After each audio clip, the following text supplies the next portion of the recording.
Hello and welcome to Optimistic Wellness. I'm Josh Lipovetsky.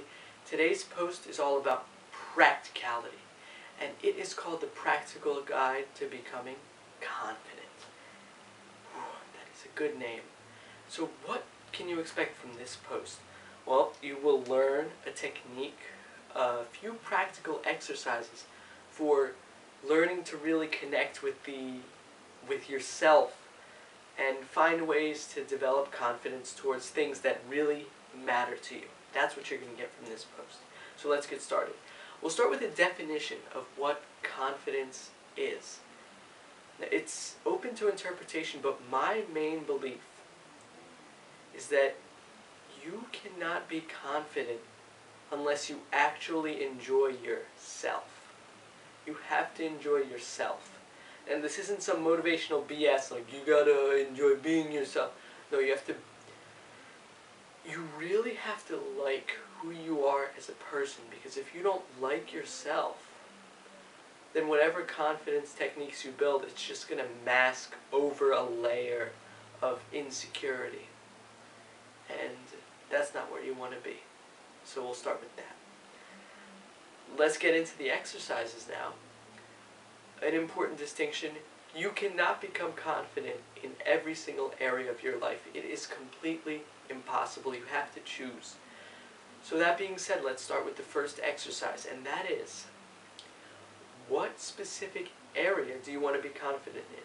Pick one. Maybe it's your posture, because that's kind of a foundation. Your physical posture is a foundation for all the other types of confidence there are. Maybe it's talking to someone of the opposite sex. Maybe it's communicating in business interactions. Maybe it's reading books. Something along the lines of that. Exercising, whatever. Make sure it's meaningful for you. And now we'll move on. So another important part is to write down the why. Why do you want to develop this particular type of confidence? And I would really encourage you to get as detailed as possible. The more detail, the better, because you're going to run into roadblocks along the way when you're trying to build this confidence. So it's so important to have a strong mindset and a strong why for why you want to do this. So that's the first exercise. Pause the video, do it, and then we'll go to the second exercise. Okay, welcome back.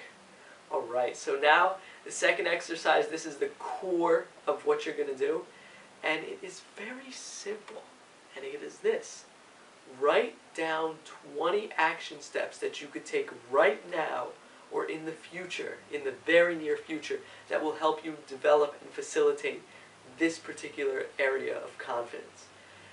Now, I realize that this technique is a little bit different from what you would expect from a normal confidence post, but I'm a big believer in intuition, and that our intuition, if we just learn to access it, it has most of the answers that we're looking for, if not all of the answers. So the key to accessing your intuition is to ask yourself a difficult question, like the one I'm asking you: what are 20 action steps? 20 is a ridiculous number, and it's very difficult. That's why I chose the number 20. It will get your mind and your intuition really working towards developing this confidence. And that's why this exercise is so powerful. So pause the video. Take as long as you want. I promise I will be here when you come back. And we'll go to the final exercise. Alright! Wow, we have made some progress. So let's go to the final exercise, and this is something from Louise L. Hay's book, You Can Heal Your Life. I've mentioned this in previous blog posts, but it is a really strange exercise, and it is all about love and self-approval. And the exercise is this: whenever you're in front of a mirror or throughout the day, say to yourself as an affirmation, I love and approve of myself. And I know this sounds cheesy, like some kind of merry-go-ride, la-la, woo-woo stuff. But I've been doing this exercise for about the past 6 days, And I've been finding some magical effects. I can't really explain it, but I really encourage you to do this. Whenever you're in front of a mirror, look deep into your eyes and say, I love and approve of myself. And if you're feeling resistance right now, or you're thinking, man, this guy's crazy, what the heck is he talking about? I am not doing that, not me. That's all the more reason for you to do this.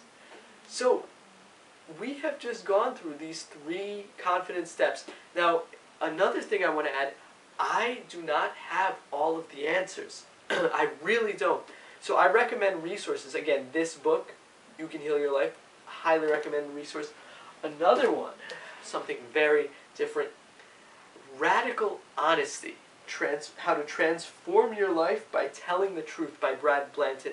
And this book, he is very sharp, and he's just really unapologetic about his views on life.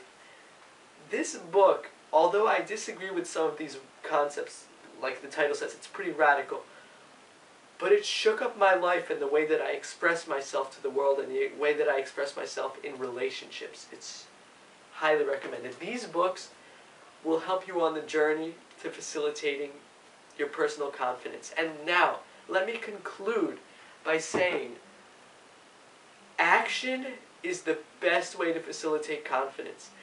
These exercises are extremely powerful, but the only reason they're powerful is because they give you the ability to have a clearer vision and a clearer path for the action that you want to take.